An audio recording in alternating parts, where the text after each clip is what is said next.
राधा गोविंद भक्तां नमस्ते प्रभुपादय देवं गौरवाणी प्रचारिणे निर्विशेष शून्यवाद ग्राम जन्म हे कृष्ण करुण ओम अज्ञानतिमिरान्धस्य ज्ञानाञ्जनशलाकया चक्षुरोन्मिलितं येन तस्मै श्रीगुरवे नमः।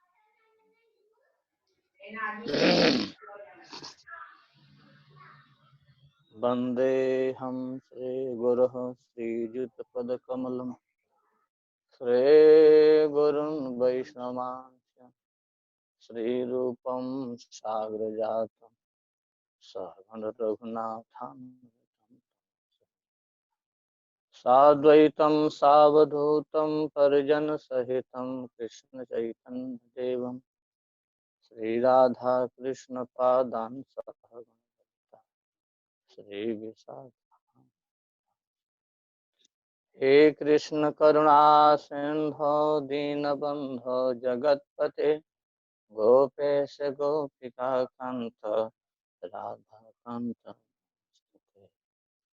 नारायणं नमस्कृत्य नरं चैव नरोत्तमं देवीं सरस्वतीं व्यासं ततो जयमुदीरये।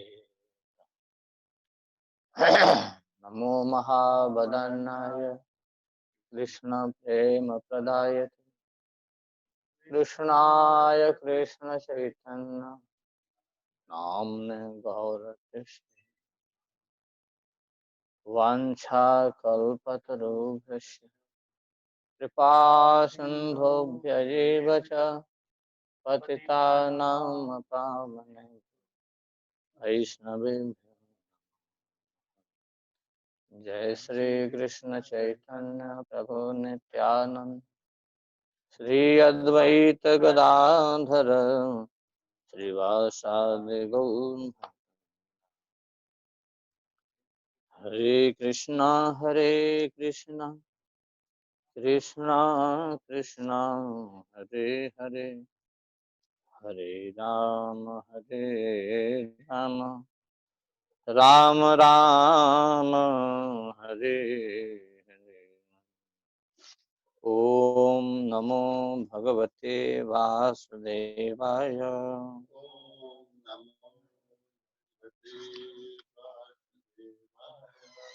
ओम नमो भगवते वासुदेवाय।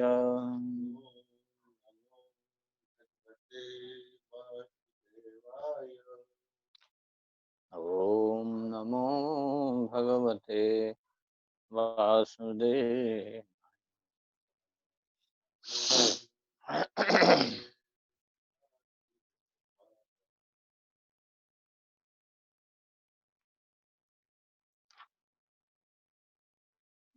कर्णिकारं महद्यन्त्रं षट्कोणं वज्रकीलकं षडंग षट्पदिस्थानं प्रकृत्या पुरुषेण च प्रेमानंद महानंद रसेनावस्थितं ज्योतिरूपेण मनुना कामबीजेन संहितं तत्किंजल्पतदंसानां तत्पत्राणि श्रिया। इन दो श्लोकों की व्याख्या श्रीपाद श्रील जीव गोस्वामी जी ने की है।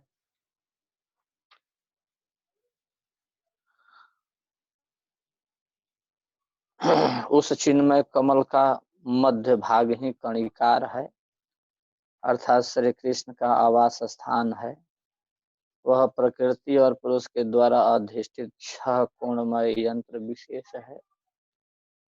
हीरे की भांति वह उज्जवल चिन्मय शक्तिमान कृष्ण तत्व कीलक रूप में मध्य भाग में विराजमान अर्थात अवस्थित है तथा अष्टादशाक्षरमय मंत्र राज 6 अंगों से 6 भागों में 6 जगहों पर अवस्थित होकर षडंग षटपद स्थान के रूप में प्रकाशित होता है। घबराइएगा नहीं, सबका अर्थ मिलेगा आपको। षटपद क्या है, षडंग क्या है, एक एक चीज के अर्थ लिखे, छोड़े नहीं। उसी गोकुल नामक नित्य धाम का कर्णिकार ही षटकोणमयी श्री कृष्ण की निवास भूमि है। उसका किंजल अर्थात केसर और पंखुड़ियां ही श्री कृष्ण के अंश स्वरूप परम प्रेमी भक्त सजातीय गोपों की अवस्था भूमि है। वे परी प्राचीर की भांति, पंक्तियों की भांति या देवाल की भांति चारों ओर सुशोभित हो रही हैं। उस कमल के विस्तृत दल समूह ही श्री कृष्ण प्रेयसी श्री राधा आदि ब्रजांगनाओं के उपवन स्वरूप धाम विशेष है। इसकी चर्चा चल रही है। तो इसमें प्रकृति क्या है, पुरुष क्या है, इन सब की व्याख्या हो गई है। अब उस प्रकृति और पुरुष की चर्चा जब चल रही है तो प्रकृति श्री दुर्गा दी श्री राधा रानी ही है, यह बात कही गई क्योंकि चिन्मय है। यन नामना 1, 2, 3 श्लोकों में 3 श्लोकों में चर्चा की गई। और यन नामना नामनी दुर्गा हम गुणैर गुणवती हम जद्वै वैभवान महालक्ष्मी राधा नित्या पराद्वया। वह कोई साधारण नहीं है, वही प्रकृति है और राधा और कृष्ण ही मुख्य यहाँ के सब कुछ है। यह मोटी सी बात जान लेनी चाहिए। जिनके नाम से मैं दुर्गा और जिनके गुणों से मैं गुणवती रूप में प्रसिद्ध हूँ, जिनके वैभव से मैं वैभवशालिनी हूँ, ऐसी महालक्ष्मी श्री राधा श्री कृष्ण से अभिन्न उनकी सर्वकांता शिरोमणि प्रियतमा है। ऐसा श्रीपाद जी गोस्वामी इस श्लोक की व्याख्या कर रहे हैं। जद वैभवान महालक्ष्मी राधा नित्या पराद्वया, ऐसे स्वरूप को श्री राधा कहते हैं। इस प्रकार जो प्रेम रूपा, आनंद रूपा, महानंद रस स्वरूपा कृष्ण प्रेम की चरम पराकाष्ठा महाभाव स्वरूपा है, जिसका वर्णन श्री उज्जवल नीलमणि ग्रंथ में किया गया है। यहाँ से नहीं समझ में आएगा, वहां लेना पड़ेगा, किंतु दिग्दर्शन करा दिए हैं। वह श्री महाभाव स्वरूपा है एवं जो ज्योति स्वरूप से अपने प्रकाश के द्वारा मनुना अन्य मंत्र रूप में अवस्थित है, विराजमान है। ऐसे स्वरूप को ही श्री राधा कहते हैं। काम बीजे न संगतम, यह मूल मंत्र के अंतर्गत होकर भी पृथक कथन काम बीज को ही कहीं कहीं स्वतंत्रता की अपेक्षा में कहा गया है। अलग अलग अर्थ में भी स्वतंत्र दृष्टि से वर्णन किया गया है। तीसरे श्लोक के यहाँ तक तात्पर्य हो गया है। अब चौथा श्लोक के पुनः व्याख्या करेंगे। इस प्रकार श्री कृष्ण धाम के वर्णन के अनंतर अब तत् पद आया है। तत् किंजलकम, यही है ना, तत् किंजलकम तदंसानाम। तो तत् किंजलकम तदंसानाम तत्पत्राणि श्रियाम। अब इस लाइन के व्याख्या करेंगे। 1 लाइन, 2 लाइन, 3 लाइन, 4 लाइन। यानी कर्णिकारम महदंतम षटकोणम वज्रकीलकम षडंगम स्थानम प्रकृत्या पुरुषेण च प्रेमानंद महानंद रसेनावस्थितम यत ज्योति रूपेण मनुना काम बीजेन संगतम। इसके एक साथ और पृथक दोनों तरह से काम बीज के अर्थ कर रहे हैं। यह तीसरा श्लोक हो गया। चौथा श्लोक के तत्पद से प्रारंभ कर रहे हैं श्रीपाद। तत् इति आधे श्लोक द्वारा यह तत् किंजलकम तदंसानाम तत्पत्राणि श्रियामपि केवल एक लाइन है। अब इसकी व्याख्या को ध्यान से सुनिए। जितने भी भक्त सुन रहे हैं सभी से हमारा निवेदन है कि धैर्य पूर्वक सुनिए। हम इधर उधर की कोई भी बात नहीं कर रहे हैं। इसका कारण है क्योंकि श्रीपाद जीव गोस्वामी से बढ़िया कोई न संग्रह कर सकते हैं और न बढ़िया शब्द चय कर सकते हैं। इसलिए उन्हीं का हम केवल पाठ कर रहे हैं। तो आप सब ध्यान से सुनेंगे तो एक एक चीज का अर्थ उन्होंने लिखा है कि षटकोण क्या है, षटपदी स्थान क्या है, वह महद यंत्र क्या है, और वह प्रकृति और पुरुष क्या है, सब समझ में आ जाएगा। और कैसे विराजमान है, कहाँ विराजमान है, टोटल समझ में। और हम आशा नहीं पूर्ण विश्वास के साथ करने की आनंद आएगा, लेकिन सुनना पड़ेगा धैर्य के साथ। ये हंसने वाला नहीं है और मजाक करने वाला नहीं है, एकदम पढ़ाई है। और उसी हिसाब से मैं इसको आप लोगों की सेवा में प्रस्तुत भी कर रहा हूँ। बाद में फिर कभी देखा जाएगा, लेकिन अभी तो ऐसा ही चलेगा।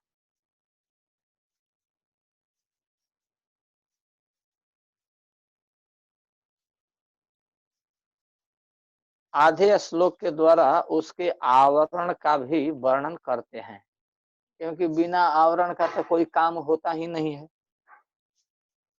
कहीं भी कोई न कोई आवरण तो रहता ही है, वो चाहे प्राकृत आवरण हो या आध्यात्मिक आवरण हो। उस कमल की कर्णिका रूप धाम के किंजल समूह ही प्राचीर पंक्तियां हैं। प्राचीर का अर्थ कर रहे हैं पंक्तियां। प्राचीर की अर्थ दीवालें भी होती हैं, प्रकोटाएं भी होती हैं, जो बड़े बड़े राजा राजवार लगाते हैं ना, प्रकोटा या प्राचीर पंक्तिबद्ध करके दीवार लगाते हैं। आपने तो सुना रहे थे ना कि कौन सा वो था जिसके किला को तोड़ नहीं पाए थे, लोहागढ़ के किला को तोड़ नहीं पाए थे। क्यों? क्योंकि वो मिट्टी के प्राचीर पहले लगवाए थे, इसके बाद में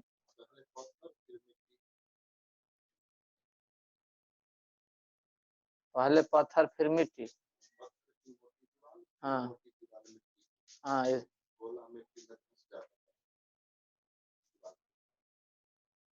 तो इस पद्धति से राजा लोग अपनी सुरक्षा करते हैं। तो अपने धाम के, अपने किला के, अपने देश की जैसे प्राचीर होती है, दीवारें होती हैं, वो पंक्तिबद्ध होती है। कहीं भी आप देख लीजिए। किंजल का कहने से शिखरावली, शिखरावली यानी शिखर समूह युक्त प्राचीर की पंक्तियों से तात्पर्य है। आ गई बात ना वही दीवार वाली। आप लोग देखिए, जब भागवत में वर्णन है या रामायण में वर्णन है, भौमा सुर के जब वध करने के लिए भगवान गए हैं, तो उसके बहुत सारी प्राचीरें थी, 8 प्राचीरें थी। आने 8 प्राचीरों को तोड़ने के बाद तब उसके महल में कोई जा सकता था। और यह किसी मनुष्य के बस की बात नहीं, किसी देवता के भी बस की बात नहीं। वो ऐसा व्यक्ति था, ऐसा भौमासुर था, भूमि देवी का पुत्र था।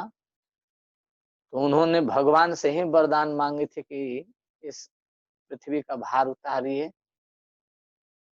तो भगवान उसका वध करके पृथ्वी का भार उतारे।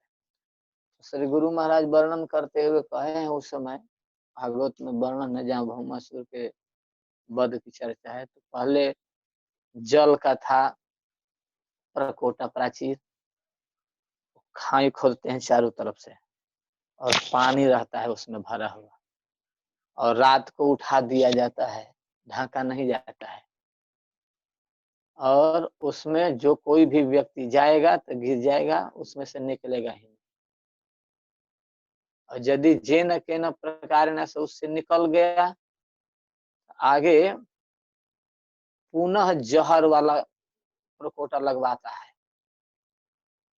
फिर उसमें धुआं, गैस धुआं वाला व्यवस्था रखा है, फिर उसके बाद में लौह दीवार, फिर ताम्र, फिर ऐसे करके 7 प्रकोटों के भीतर वो 8वां में रहता था, और भगवान ने सबको तोड़ के घुस के जाके भागा।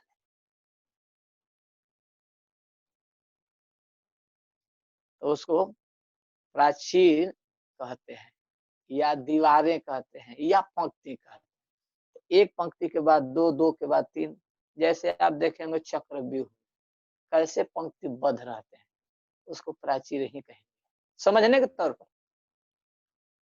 तो प्राचीर की पंक्तियों से तात्पर्य है जिनके द्वारा वह धाम चारों ओर से परिवेष्टित माने घिरा हुआ है। आप लाल किला तो देखे ही होंगे ना। अब आज उसकी भले दुर्दशा हो गई है, जिस समय उसमें शासन किया गया था, राज किया गया था जिस पर से, उसके चारों तरफ खाई होगी, है ना। उसमें पानी, एकाएक शत्रु उस पर पहुंच न सके वहां, क्योंकि उसकी सुरक्षा जरूरी होती है। तो चारों ओर से परिवेष्टित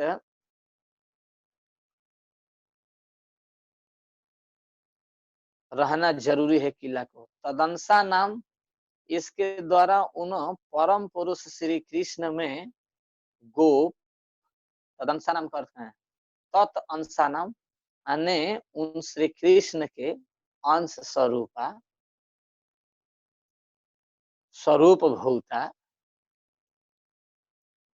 परम पुरुष श्री कृष्ण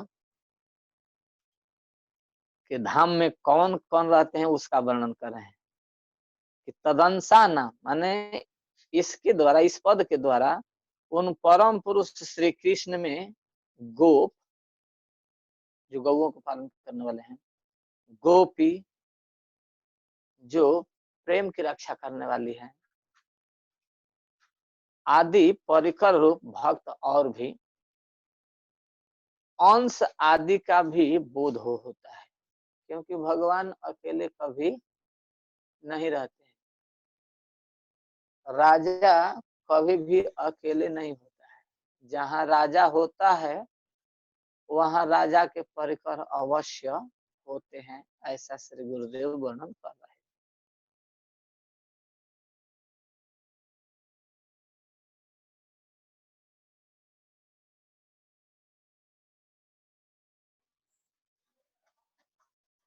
परम प्रेम भाजन सजातीय परिकर गण रहते हैं, एक जाति वाले, एक रस वाले, एक भाव वाले, ऐसे परिकरों के साथ हुए नित्य निवास, नित्य विहार वहां गोकुल धाम में करते हैं, अथवा इसी को गोकुल धाम कहते हैं, अथवा वही गोकुल धाम है जो इस तरह की परिस्थितियों से समन्वित है। इस प्रकार उनके सजातीय परिकरों के धाम गोकुल का वर्णन करते हुए श्रीमत कृष्ण द्वैपायन वेद व्यास जी महाराज ने कहा है। वो क्या कहते हैं, उनके विचार को सुनिए। एवं ककुद्मिनं हत्वा स्तूयमानः सजातिभिः विवेश गोष्ठम सबलो गोपीनां नयनोत्सवः। जब भगवान वृषभासुर का वध करने के पश्चात, वृषभासुर का जब वध कर दिए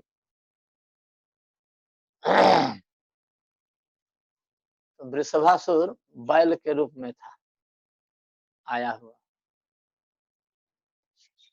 वृषभ कहते हैं बैल को। और वृषभ के रूप में आया था। वृषभासुर का भगवान ने वध कर दिए, तो उस वध के पश्चात, वध करने के पश्चात गोपियों के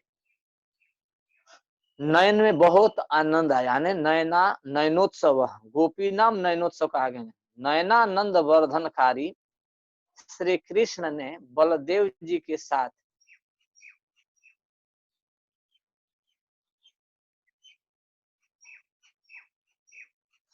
सबलह बलदेव जी के साथ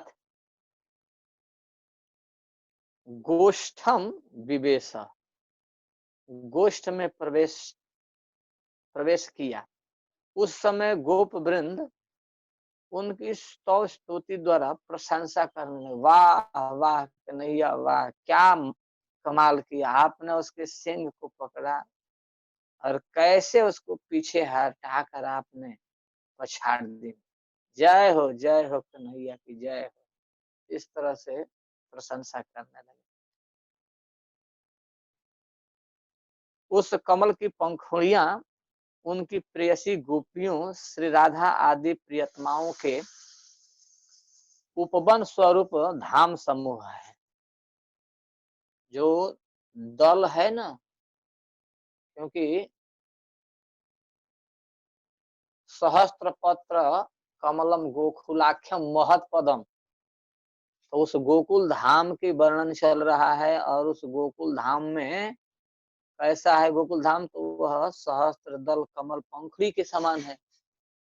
तो उन पंखुड़ियों के वर्णन कर रहे हैं और उसमें श्री कृष्ण कैसे विराजमान है, इस शोभा का भी वर्णन कर रहे हैं। उसके धाम के आकार का भी वर्णन और धाम के शोभा का भी वर्णन, इन दोनों चीजों के वर्णन कर रहे हैं। तो श्री राधा आदि प्रियतमाओं के उपवन स्वरूप धाम समूह है। वो जो पंखुड़ियां हैं, कमल की जो पंखुड़ियां हैं, और श्री कृष्ण की प्रियसियों को गोपी कहते हैं। यह उनके मंत्र में स्पष्ट रूप से गोपी पद के द्वारा उल्लेखित हुआ है, माने वर्णन हुआ है। यह कोई छिपी हुई बात नहीं है, लेकिन वह मंत्र क्या है, सब आगे अर्थ खोलेंगे क्रमशः, एकाएक नहीं खोल देंगे, यही नहीं खोलेंगे। आशा बनाए रखे कैसे वर्णन कर रहे हैं श्री जी गोस्वामी का। यह उनके मंत्र में स्पष्ट रूप से गोपी पद के द्वारा वर्णन या उल्लेख हुआ है। इन सभी गोपियों में सर्वश्रेष्ठ, सर्वोपरि, सर्व उत्कृष्ट महाभाव स्वरूपा श्री राधा है। श्री कृष्ण जैसे सबके आदि और स्वयं अनादि हैं, वैसे ही वे श्रीमती राधिका रानी भी कृष्ण से अभिन्न सभी की आदि और स्वयं अनादि। और ऐसा मत जान लीजिए कि केवल ऐसे ही बोल रहे हैं। इतना कहने के बाद तुरंत प्रमाण दे रहे हैं, कह रहे हैं कि इस बात की पुष्टि बृहद गौतमीय तंत्र में कहा गया है। ऐसा कोई न सोच ले कि बस ऐसे ही बोलने बैठ गए या लिखने बैठ गए। वो प्रमाण दे रहे हैं श्रीपाद जी गोस्वामी महाशय। देवी कृष्णमयी प्रोक्ता राधिका परदेवता, सर्वलक्ष्मीमयी सर्व कांति सम्मोहिनी परा। श्री राधिका पर देवता है। राधिका पर देवता, देवता शब्द संस्कृत में स्त्रीलिंग है, इतना जानना चाहिए। और देव शब्द पुल्लिंग है। तो देवता शब्द स्त्रीलिंग का वाचक है, बोधक है, ज्ञापक है, परिचय। और देव शब्द पुल्लिंग का वाचक है। यहाँ पर देवता राधिका, अने श्री राधिका जी पर देवता है, सर्वश्रेष्ठ देवता है। और देवी कृष्ण क्रीड़ा की एकमात्र आश्रय स्थली है।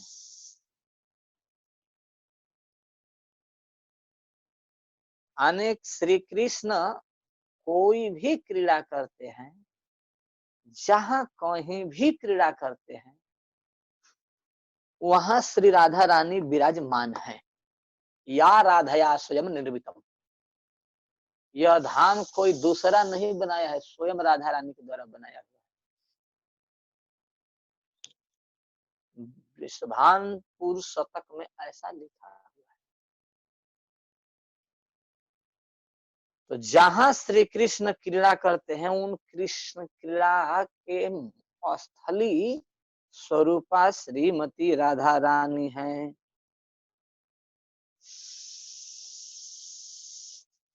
समस्त लक्ष्मियों की आश्रय स्वरूप महालक्ष्मी है। सर्व लक्ष्मीमयी पहले कहा गया है, सर्व लक्ष्मीमयी। जितनी भी लक्ष्मियां हैं, अनंत अनंत लक्ष्मियां हैं। लक्ष्मियों की कोई सीमा नहीं है। उन समस्त सर्व लक्ष्मीमयी, सर्व लक्ष्मी माने यदि अनंत नहीं होती, सभी नहीं, अनंत नहीं होती, तो फिर सर्व शब्द का यहाँ प्रयोग नहीं किया जाता। तो सर्व शब्द जो है, यह अनंत का वाचक है, समस्त लक्ष्मियों के, अर्थात गोपी स्वरूपा लक्ष्मी, सर्व लक्ष्मीमयी, सर्व कांति, समस्त लक्ष्मियों की आश्रय स्वरूपा महालक्ष्मी है। और सर्व कांति परम सुंदरी है। अन्य राधा रानी जैसा कोई सुंदर हो ही नहीं सकता है। यहाँ तक कि प्रिया और प्रीतम दोनों एक तत्व हैं, लेकिन लीला वैचित्री में श्री कृष्ण से सुंदर है श्रीमती राधा रानी। आप लोगों को नहीं समझ में नहीं बात ऐसे आएगी, तो हम एक कथा सुना देते हैं।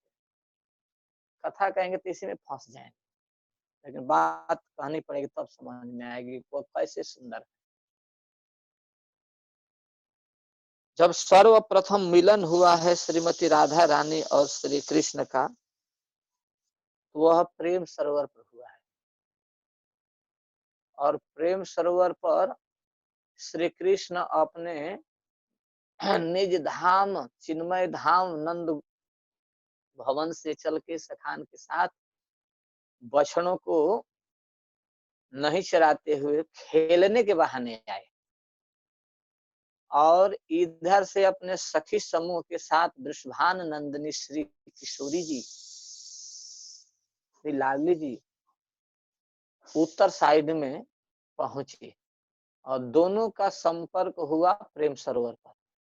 और दोनों दोनों को अभी नहीं जान रहे हैं, ना देखे हैं, लेकिन दोनों एक ही खेल को चालू किए, लुका छिपी का खेल। बचपन में लुका छिपी खेल खेलते हैं ना बच्चे, एक चोर बनता है और बाकी छिपते हैं, फिर उसको जो चोर है वो ढूंढता है।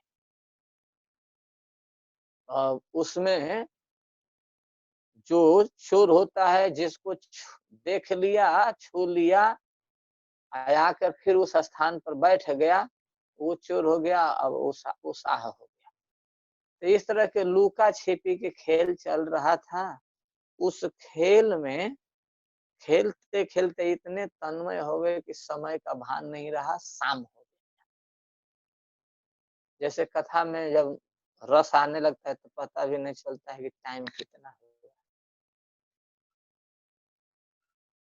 तो खेल खेलते खेलते हुआ क्या कि एक बार जहां नंद नंदन छिपते थे, वहां श्रीमती राधा रानी चली गई। क्योंकि उत्तर वाले साइड पर, प्रेम सरोवर के उत्तर वाले साइड में श्री कृष्ण अपने सखान के साथ लुका छिपी कर रहे थे, और इधर किशोरी जी अपने सखियों के साथ ललिता विशाखा तुंग विद्या चंपक लता इंदुलेखा रंग देवी सुदेवी चित्रलेखा आदि के साथ वो लुका छिपी कर रही थी और वो भी अपना श्रद्धा रहता पैता आशुतोष सुदाम श्रीबल आदि के सुबल आदि के साथ खेल रहे थे। तो उस समय अंतिम पझाड़ी का समय लगभग आ चुका था और समय समाप्ति के कगार पर ही हो गया था। किंतु हुआ क्या संजोग से कि जहां कृष्ण छिपते थे वहीं जाके श्री जी छिप गई और वे पीछे से आए तो देखे। जब देखे तो उधर से कुंज में से जब खुरखुर की आवाज आई पत्तियों के डालियों के और लताओं में से कुछ आवाज सन्न की आई तो आईकने लगी, देखने लगी कोई आ तो नहीं रहा, कोई आ तो नहीं रही है क्योंकि हमारी सखियां यहाँ हमको ढूंढने के लिए तो आएंगी। तो उस समय उस लताओं में ऐसे छिप के श्री जी देखती है, तो देखती है तो नील वर्ण के नीलाम्बुज श्यामल कोमलांग पाणौ बंसी विभूषिता, वह हाथ में बंसी लिए हुए सुंदर फेट कसा हुआ और सांवला सलोना नील मणि के समान चम चम चमकता हुआ जिसमें से सफेद ज्योति निकल रही, बड़ा सुंदर अद्भुत नित्य किशोर वयस दिखाई पड़ा। इस रूप को श्री जी ने देखी तो धर्षित हो, क्योंकि ऐसा रूप तो उन्होंने कभी देखी नहीं थी। जब देखी नहीं थी तो देखने लगी तो आँखियां लड़ी तो लड़ी रह गई, ऐसे देखने लगी मानो नेत्राभ्याम प्रपीयतम, माने पी ही जाएंगे और वो बार बार प्रपीयतम पीने लगी नेत्रों से।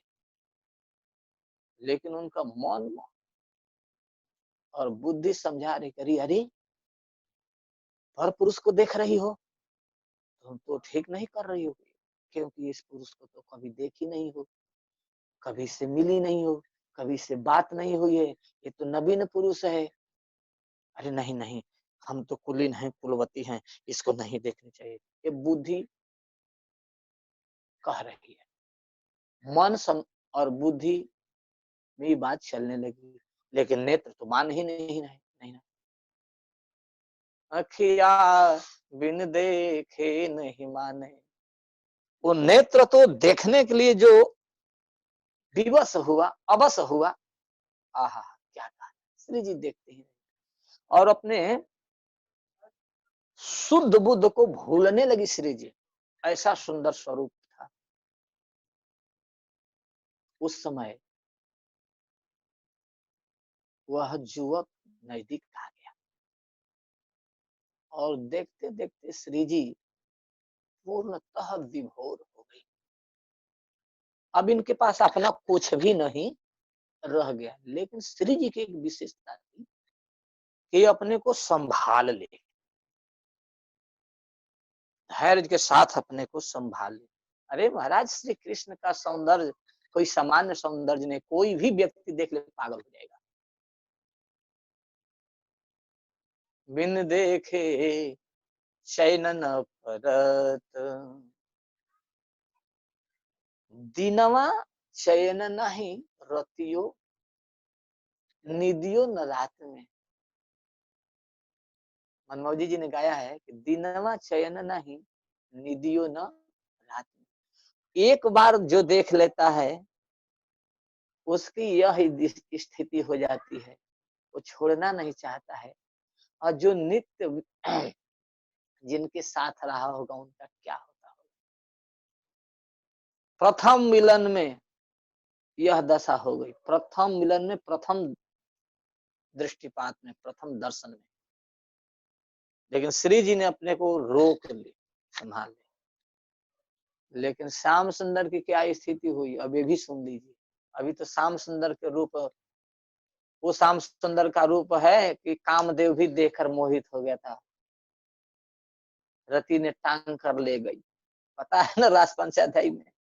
अब उधर हम नहीं जाएंगे, और रूप पर हम वर्णन करने लगे कि यहीं फंस जाएंगे, बड़ी गड़बड़ी स्थिति है। क्योंकि हम एक बार रूप पर बोले थे 10 दिन। ये हमारा बड़ा मजबूत विषय है भगवान की दया से। भगवान के रूप में हमारा बहुत मन लगता है और इसीलिए श्री गुरुदेव ने नाम भी दिया है श्री रूप चरणदास। तो संगति भी है और होना भी चाहिए, श्री गुरुदेव की ही कृपा है। तो हम ज्यादा उधर भीतर नहीं जाना चाहते हैं क्योंकि हम सिद्धांत में ही रहना चाहते हैं, रस में जाना ही अभी नहीं चाहते हैं। अंत उधर जाएंगे जब आगे 29वां श्लोक के बाद। तो श्याम सुंदर के रूप तो श्री जी देख ली, लेकिन श्याम सुंदर की क्या स्थिति हुई। जब श्याम सुंदर ने देखा, अरे अरे जहां मैं छिपता था एक तो यहाँ अलौकिक अपूर्वा अद्भुता अश्वमूर्धा अतर्क्या अद्भुत नित्य नवीन सर्वांग सुंदरी दीप्यमान गौरांगी एक अजनबी युवती बैठी और दोनों दोनों को देखने लगे। जब देखने लगे तो देखने लगे, अब कोई पीछे नहीं हट रहा है। लेकिन क्या हुआ उस समय, श्याम सुंदर की स्थिति क्या हुई। वेणुः करात् निपतितं शिखण्डिनमैक्षमौलेः। वेणुः करात् निपतितं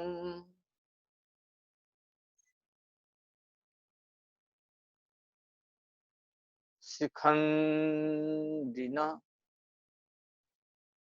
इच्छम नंद सोनुः। नंद सोनुः, नंद सोनुः के करात निपतितम वेणु, उनके हाथ से बंसी अर्थात वेणु गिर गया। नंद सोनुः करात वेणु निपतितः, वो गिर गया। शिखंड मौले पीछम, और सिर पर जो मोर मुकुट धारण किए हुए थे वो भी, और अधो वस्त्र भी खसक गया। श्याम सुंदर के सौंदर्य के बारे में वर्णन आया है कि जब रास में आए थे तो उनके सौंदर्य को देखकर देवांगनाओं के भी वस्त्र खिसक गए थे।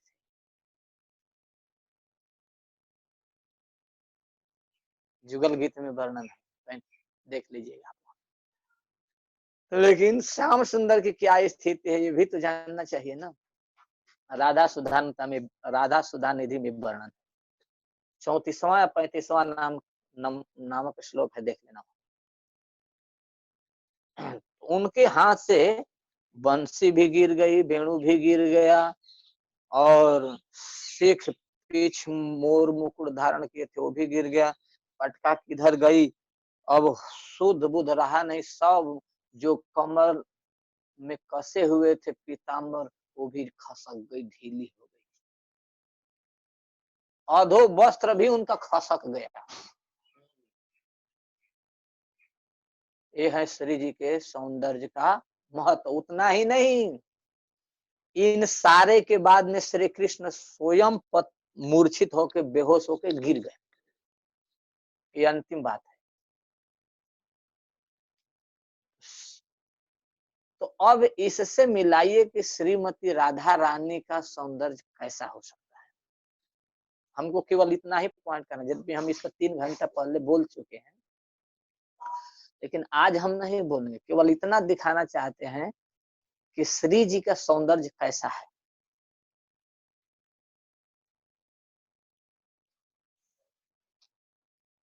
सारे मतवालों के मतवाला है श्याम सुंदर, सबको मतवाला कर देने वाले, लेकिन श्याम सुंदर को भी मतवाला कर देने वाले हैं या बेहोश कर देने वाली है श्रीमती राधा ने।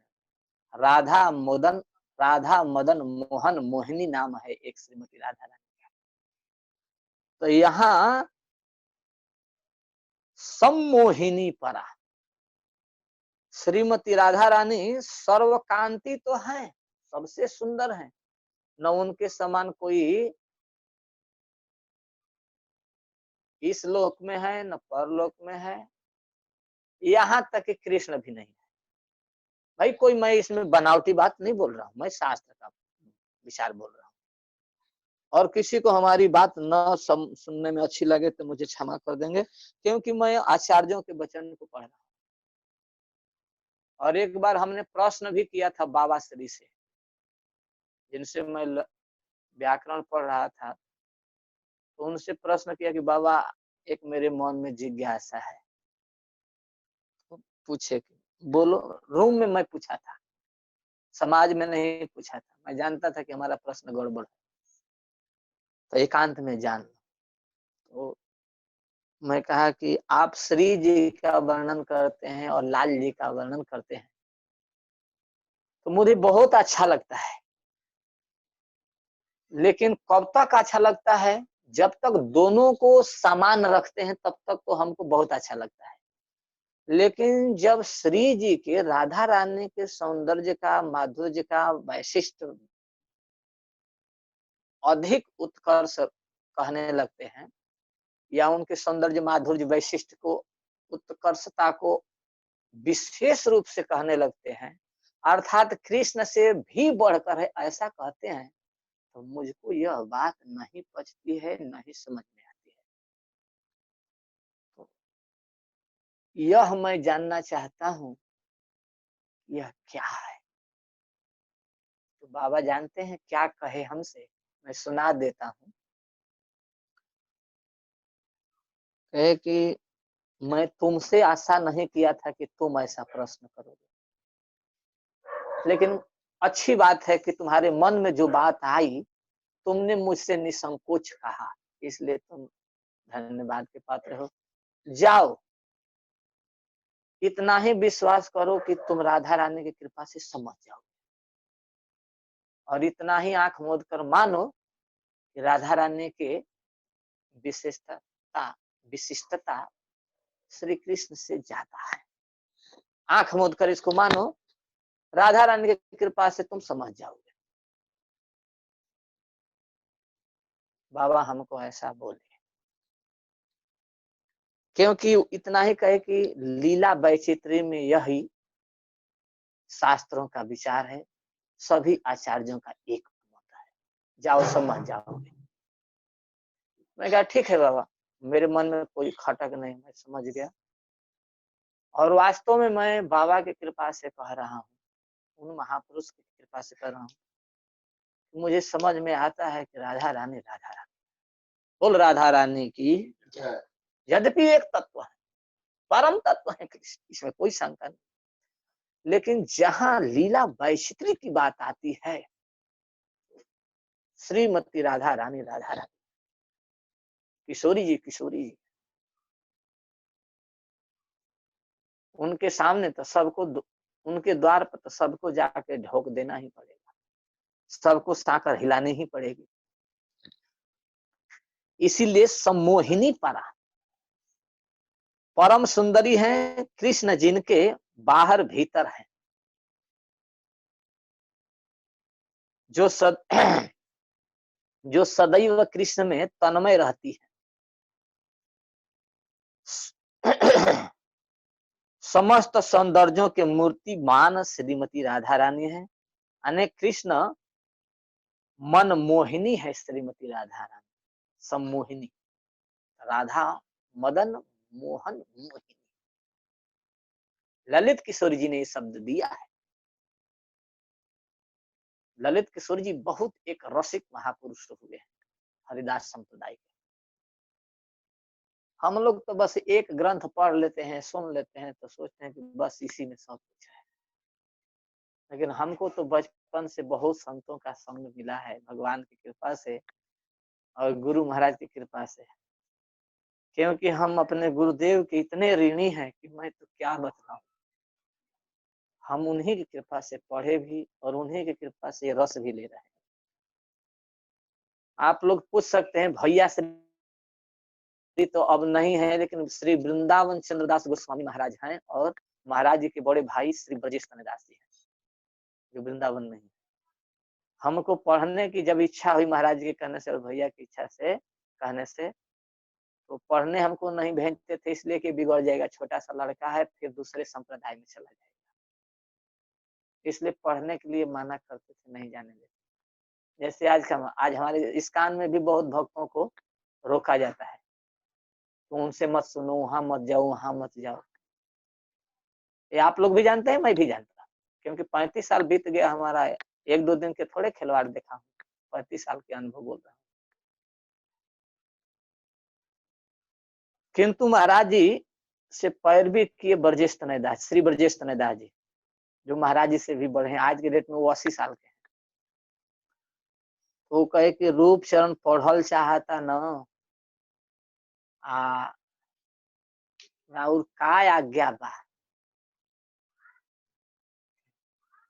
महाराज जी कहने की नहीं ठीक बा, पढ़े के चाहिए, अभी लड़का बा न, पढ़ जी तो आगे चल के बहुत अच्छा है, पढ़े देवे के चाहिए, रोके के ना चाहिए, का दिक्कत बा पढ़े में। वृंदावन चंदास गौर कृष्णदास कहता नैखन जायदेव कहता कि लड़का बा न बिगड़ जी हम दूसरा संप्रदाय में चल। महाराज जी कहने की कहीं ना जी हन इनकरा के पढ़े देवे के चाहिए, भेज देवे के चाहिए बाबा के यहाँ बरसाना, कि ना बिगड़ी। हम कहत न बानी रूप चरण के कोई ना बिगाड़ पाई, भेज देवे के चाहता पढ़े। तो आज हम उस महापुरुष के श्री गुरुजन के वचन को याद कर रहे हैं, और यही बात बाबा महाराज भी कहे थे, तुम कहीं रहोगे तुम अपने ही गांग पर रहोगे। जैसे चीक बसईत अपने गांग पर रहते हैं, गांग से बाहर गए तो उल्ला हो जाएंगे, लेकिन तुम जाओगे ही नहीं, ये हमारा आशीर्वाद है। तब उन्होंने मायावाद भाष सांकर भाष हमको पढ़ने के लिए कहते, तब ये बात कहे। तो ये बात हम कहकर इसलिए कह दिए कि हरिदास संप्रदाय में भी हम जाकर घूमते थे या सत्संग करते थे। राधा मदन मोहन मोहिनी शब्द अपने आचार्यों के भी है, और ललित किशोरी जी के द्वारा पद में भी गाया गया है कि हमारी श्री जी तो श्री मदन मोहन को भी मोह लेने वाली है। जिस मदन मोहन ने कामदेव को पछाड़ दिया, दंडकारण्य के ऋषियों को पछाड़ दिया अपने रूप सौंदर्य माधुर्य वैशिष्ट गुण धर्म विशिष्टता से, लेकिन श्रीमती राधा रानी कैसी हैं तो आप सुन ही लिए। बोल राधा रानी की जय। तो ये रस मिलते हैं बहुत महापुरुषों के या बहुत साधुओं के या रसिक महाजनों के सानिध्य में रहने से हम ये बात करें। ये हम यहाँ से नहीं लिए, कई महापुरुषों से लिए। तो सर्वकांति ही सम्मोहिनी परा, श्री कृष्ण मन मोहिनी है श्रीमती राधा रानी, मदन मोहन मोहिनी है श्रीमती राधा रानी, और भी वे वृंदावन की अधीश्वरी हैं, क्योंकि परा से यहाँ वृंदावनेश्वरी कहा गया। हम रोज मंत्र में बोलते हैं ना, प्रणामी वृंदावनेश्वरी, बोलते हैं रोज, बोलते हैं रोज, मंगलाचरण में बोलते हैं ना, वृंदावनेश्वरी रोज बोलते हैं मंत्र में। तो श्री परा शब्द से हैं वृंदावन की अधीश्वरी है श्रीमती राधा रानी, तप्त कांचन गौरांगी। श्लोक में देख लीजिए वृंदावनेश्वरी आया है कि नहीं आया, वृंदावनेश्वरी शब्द आया है ना।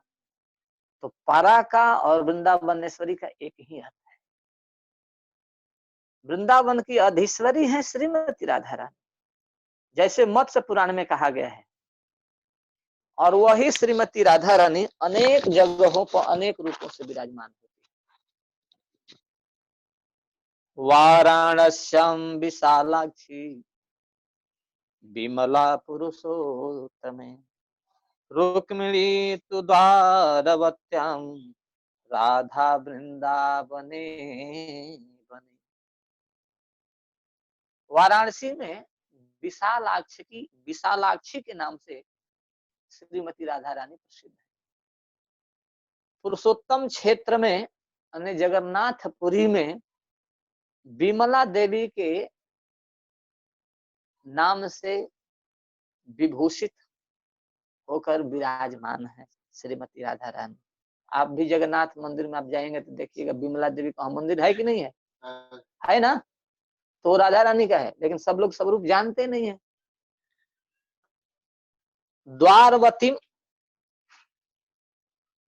द्वारवत्यम तु रुक्मिणी, किंतु द्वारवती में यानी द्वारिकापुरी में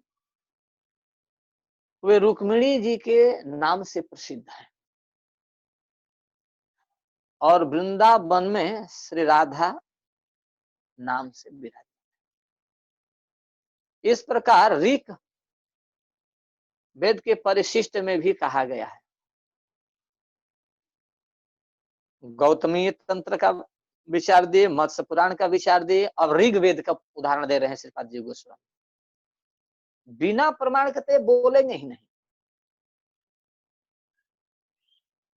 किसी को विद्वान बनना हो तो बस इन्हीं लोगों के संग कर, बस इन्हीं को पढ़ते रहे, हो जाएंगे, सब विद्वान हो जाएंगे, समझ जाएंगे।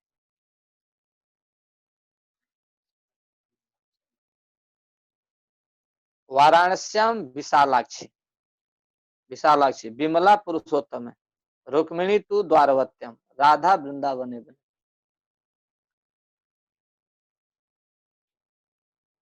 ऋक परिशिष्ट में भी कहा गया है कि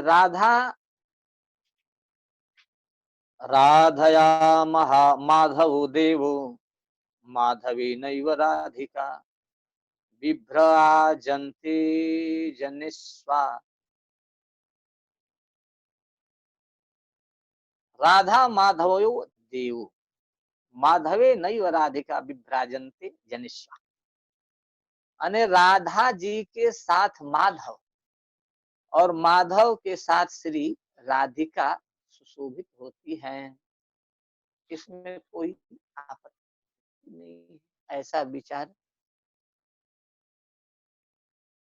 ऋग परिशिष्ट में कहा गया है। ऋग्वेद के परिशिष्ट में ऐसा कहा गया। तत्र प्रमाणम, उसमें भी प्रमाण दे रहे हैं। उस गोकुल, तत्र प्रमाणम, उस गोकुल में धाम रूप कमल के दलों के मध्य भाग में वहां कैसे विराजमान है? सर्वत्र तो धाम में विराज है, काशी में विराजमान है, पुरुषोत्तम क्षेत्र में विराजमान है, द्वारिका में विराजमान है, और वृंदावन में विराजमान है।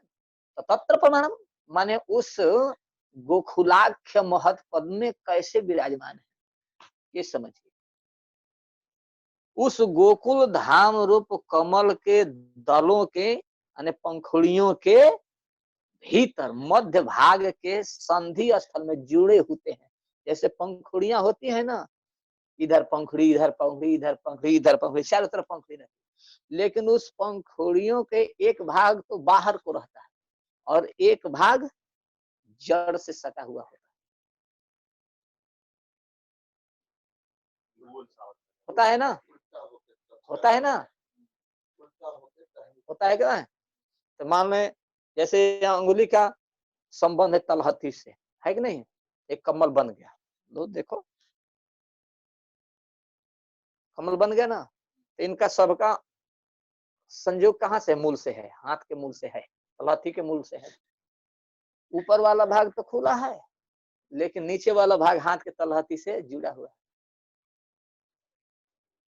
तो यहाँ पर भी ये जो सहस्त्र दल कमल के समान जो गोकुल धाम है, गोलोक वृंदावन है, उस के मध्य भाग में संधि स्थल में पहले पथ समूह है। क्योंकि कहीं भी कोई भी महल होता है तो उसका पहले मार्ग ढूंढा जाता है, उस महल बनाने से पहले उसको मार्ग के लिए नक्शा देनी पड़ती है, तो पहले पथ होता है। संधि स्थल में पहले पथ समूह है, कहां से और कैसे प्रवेश करेंगे और घुसे। उसके बाद में गोष्ठ गौओं के वास स्थान है, ऐसा समझना चाहिए। उसके सभी पंखुड़ियों का उस मूल से जुड़ाव है, इसके बाद में पथ स्थल है और वो कहाँ से कैसे जा रहे हैं। इसके बाद में गोष्ठ है, गौओं का रहने का स्थान है, गौओं के वास स्थान है। गोकुल एक अखंड कमल विशेष है। संसार में जैसा हम कमल देखते हैं वैसा कमल नहीं है, इसमें तो गंध है ही नहीं। हम लोग कुइया देखते हैं, कुमुदनी देखते हैं, यद्यपि इसको देखकर उसको समझते हैं कि ऐसा ही आकार प्रकार है, किंतु इसमें गंध नहीं होता है। कमल में बहुत गंध होता है, जो हम लोग देखते हैं इसमें कहाँ गंध होता है। लेकिन जो भगवान के यहाँ का कमल मिल जाए किसी को, तो बाबा वर्णन कर रहे थे कि सूखा कमल भी कई महीनों तक महकता है। असली कमल मिल जाए तो इस लोक में भी असली कमल मिल जाए तो महीनों तक महकता रहता है। उसमें उदाहरण दिए थे, जैसे एक बेला का फूल होता है, बेल का फूल होता है, छोटा छोटा फूलता है, इसी समय फूलता है, ये समय उसका चल रहा है, सफेद सफेद होता है, तो सूख भी जाता है तभी मह मह महकता है, होता है ना। ऐसे ही वो कमल भी होता है, और जिन लोग कमल मिल जाए तो तो यह गोकुल जो है एक अखंड कमल के समान है, उसी में इन सबका समावेश है, सब लोग उसी में विराजमान है। इस प्रकार गोष्ठ भी उसमें सुशोभित हो रहे हैं, गाय के गौशाले भी उसी में सुशोभित हो रहे हैं। और भी अन्य स्थानों में पाया जाता है, वह गोकुल धाम सहस्त्र पत्र कमल विशेष है। उन कमल दल की पंखुड़ियों में, पंखुड़ी माने दल ही समझिए, पत्ता ही समझिए, पंखुड़ियों, दल कहना या पंखुड़ी कहना एक ही बात है, उसमें कोई भेद नहीं। तो पंखुड़ियों में माने दलों में गोपियों के वास स्थान, गोपीजन कहाँ रहती है, उन पंखुड़ियों के दल में रहती है। और प्रिया प्रीतम जुगल कहाँ रहते हैं, उन पंखुड़ियों के जड़ में रहते हैं, बीच में रहते हैं। देखिए हाथ हमारी तरफ, एक पंखुड़ी में, तो पंखुड़ी के भीतर गोपीजन आदि रहती है, और ये बीच वाला जो भाग है इसमें प्रिया प्रीतम जुगल रहते हैं। आगे समझ में।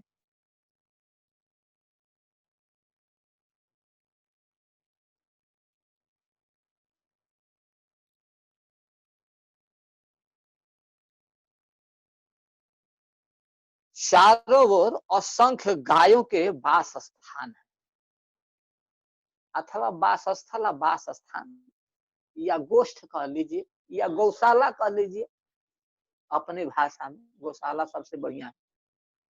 चारों तरफ गौ हैं, कमल कोश बीज में, कमल कोश जो है वो बीच में स्वयं परम पुरुष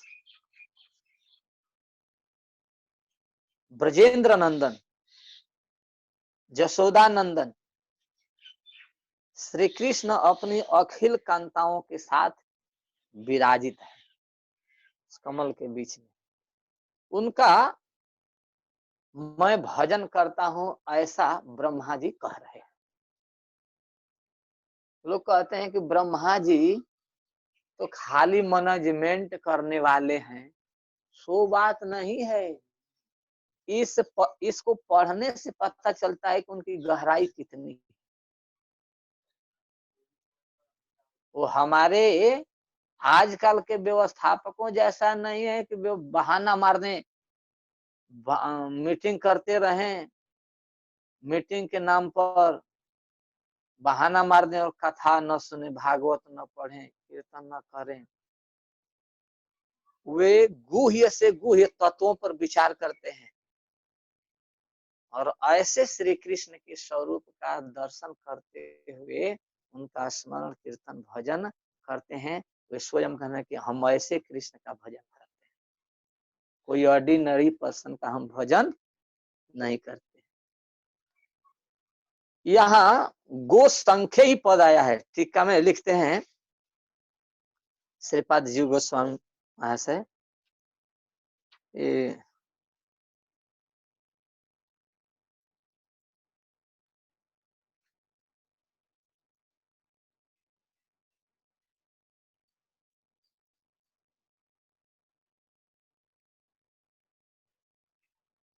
सहस्रारम पद्म दलततिषु देवी भी रभितः परितम गोसंघैरपि निखिल किंजल कमिलित ही। बहुत बड़ा श्लोक है, बहुत कार्य का बड़ी है, खाली बस इतना ही समझा देते हैं।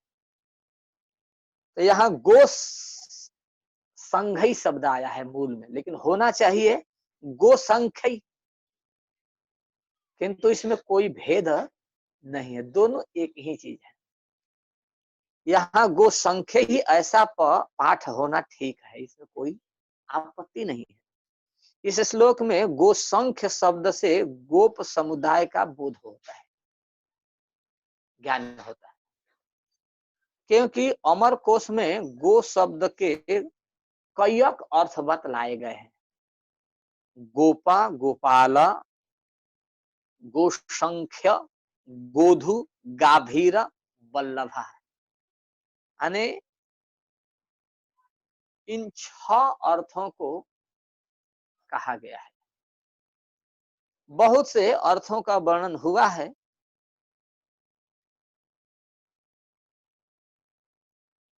गोसंख्य शब्द के कईक अर्थों का विवेचन किया गया है, अन्य कईक अर्थों में इसका विवेचन किया गया। यहाँ कवाट कहने से उसके मध्यस्थित कर्णिका के मध्य देश को समझना चाहिए, क्योंकि इसमें कवाट शब्द आया है। कवाटे जस्यास्ति स्वयं अखिल शक्ति प्रकटित प्रभा सद्य श्री परम पुरुषस्तम किलम भजे। ऐसे पुरुष को हम भजन करते हैं, ब्रह्मा जी कह रहे हैं। अन्य कवाट शब्द से, कवाट कहने से उसके मध्य में अन्य कर्णिका के मध्य देश के समान समझना चाहिए, जिन्होंने अपनी अखिल शक्तियों के द्वारा अपने प्रभाव को सदैव प्रकाशित कर रखा है, वे स्वयं परम पुरुष श्री कृष्ण है। यही मूल तात्पर्य है, और सबको विस्तार करके बीच में वे विराजमान रहते हैं, जहां से सबका कवर करते हैं, यानी सबको देख लेते हैं, ऐसे जगह पर है। श्री कृष्ण की लीला प्रकट और अप्रकट भेद से 2 प्रकार की है। अब इसकी एक और व्याख्या करते हैं। इस व्याख्या को जब हम पढ़ेंगे तो साफ साफ समझेंगे। श्री कृष्ण की लीला प्रकट और अप्रकट भेद से 2 प्रकार की होती है। साधारण मनुष्यों के नेत्रों से देखने वाली लीला वृंदावन की लीला को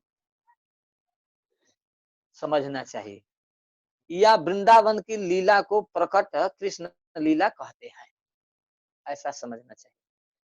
और जो लोग लीला चर्म चक्षुओं से लक्षित नहीं कर सकते हैं या नहीं देख सकते हैं, उस कृष्ण लीला को अप्रकट लीला कहते हैं। गोलोक में अप्रकट लीला सब समय प्रकट रहती है, अन्य जो हमारे नेत्रों के सामने अप्रकट लीला है, वही लीला श्री गोलोक में नित्य गोलोक वृंदावन धाम में चलती रहती है वहां। और यहाँ भी इस गोलोक गोकुल में भी, इस गोलोक में भी, इस गोलोक वृंदावन में भी, और उस गोलोक वृंदावन में भी, यानी भौम वृंदावन में भी और गोलोक वृंदावन में भी,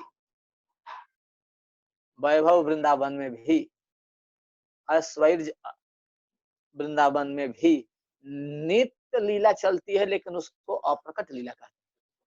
ऐसा नहीं कि आज यहाँ वृंदावन में, गोकुल में, बरसाना में नंदगांव में आज 84 कोस ब्रजमंडल धाम में लीला नहीं होती है और महापुरुष लोग देखते हैं, इसमें कोई शंका नहीं है, ये पक्की बात है। लेकिन हम साधारण व्यक्तियों के चर्म चक्षु से वो बात देखी नहीं जा सकती है। उसी को अप्रकट लीला कह देते हैं, जो हमको दिखती नहीं है।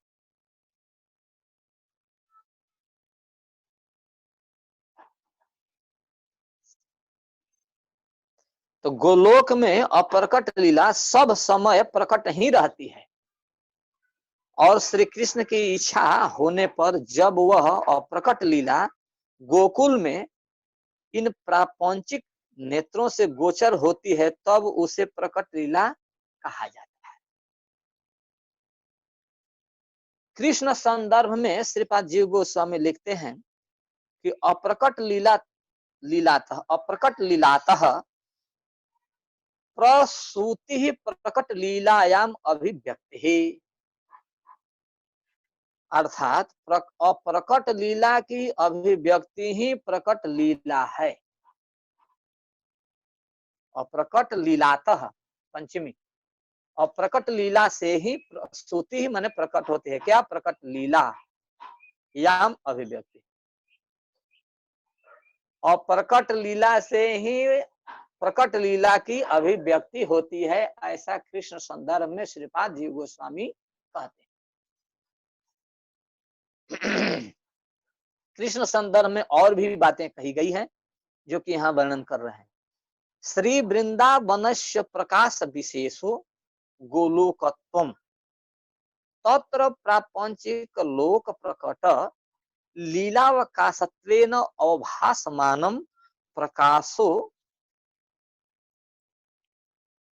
गोलोक इति समर्थनीयम, अर्थात प्रापंचिक जगत में प्रकट लीला का जो अवकाश होता है, यानी विराम होता है, उसमें जो अप्रकट रूप में अवस्थिति रहती है, वही गोलोक की लीला है। यहाँ जो प्रापंचिक जगत में लीला का अवसान होता है, विराम होता है, वही गोलोक में गोलोक की लीला है। वहां नीति ही चलती रहती है। यहाँ तो देखना बंद हो गया हो, लेकिन वहां चलता रहता है, किंतु हमारा वहां पहुंच नहीं है कि हम देख सकें। श्रील रूप गोस्वामी पाद कृत लघु भागवतामृत में इस विषय का समाधान किया गया है। यत् गोलोक नाम तच्च गोकुल वैभवम तादात्म्य वैभवत्वंच तस्य तन्महिम्नोन्नतेः। गोकुल का तादात्म्य वैभव ही उनकी महिमा की उन्नति है। गोकुल का, जिस वृंदावन धाम में हम रहते हैं,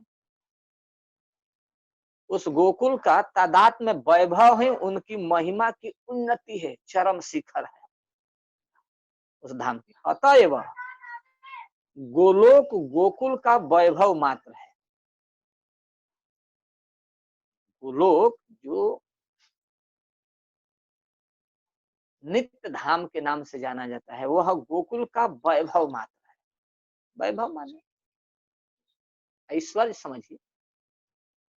श्री कृष्ण की समस्त लीलाएं गोकुल में अप्रकट होने पर भी गोलोक धाम में नित्य प्रकट ही है, ऐसा श्रीपाद रूप गोस्वामी लघु भागवतामृत में कहते हैं। इस रहस्य इसका रहस्य इस प्रकार है कि गोलोक और वृंदावन दोनों एक ही तत्व हैं, इनमें कोई अंतर नहीं है।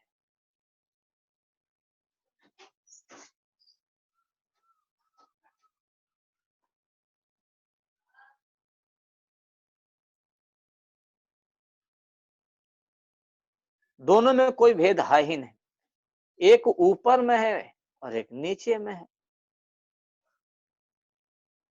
परंतु विशेष विचार से देखने पर मथुरा मंडल में जैसे गोकुल है, वैसे ही गोलोक में ही वृंदावन है।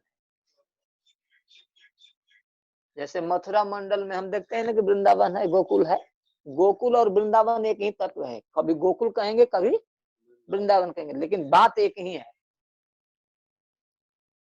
तो मथुरा मंडल में ही जैसे गोकुल है, वृंदावन है, वैसे ही गोलोक में वृंदावन है, ऊपर वाले लोग। अंतर है कि वो ऊपर है नीचे है।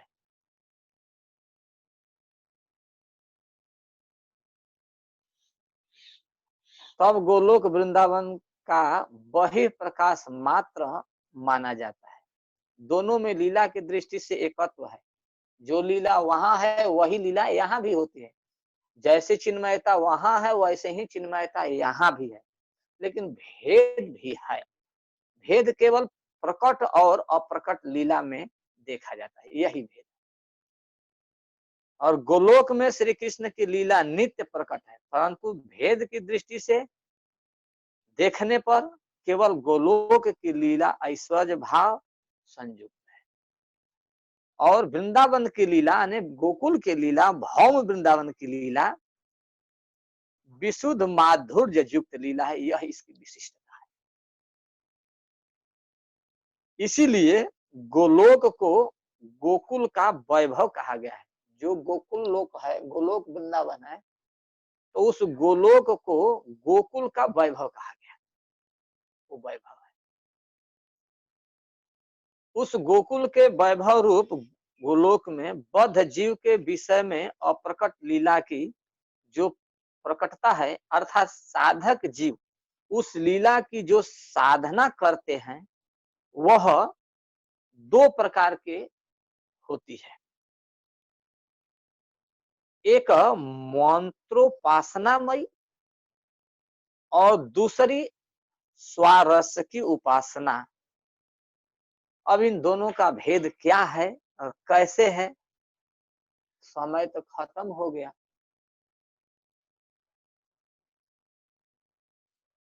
इस पर श्री जीव गोस्वामी पाद लिखते हैं,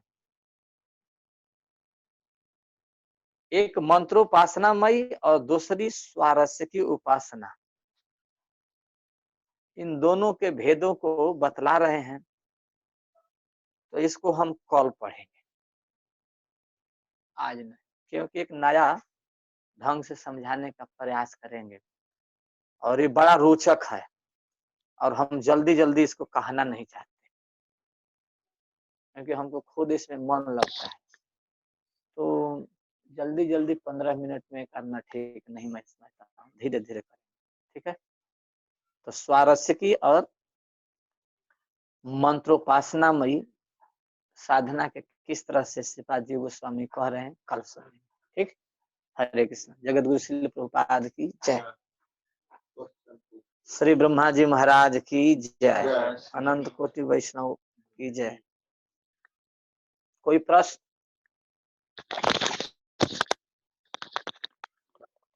हरे कृष्ण प्रभु। हरे कृष्ण प्रभु। हरे कृष्ण।